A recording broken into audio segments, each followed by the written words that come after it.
bahagia maneh mun ngajauhan mabok jeung judi. Lamun ngajauhan mabok jeung judi bakal nimbulkeun kebahagiaan dunia jeung akhirat. Mun ngalakonan rugi dunia jeung akhirat. Eta kakarak dunyana rugi, komo di akhirat nama dibeulem, dikerebakeun, dikulub ke di neraka jahanam.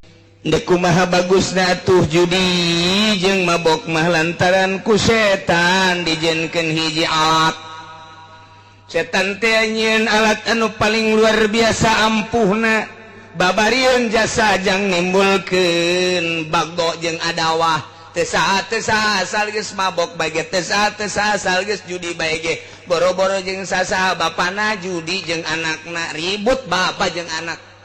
Ribut bapa jeung anak gara-gara judi, gara-gara mabok. Ribut anak jeung bapa. Jeung incur ribut.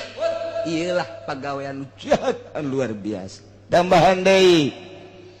Wa yasuddakum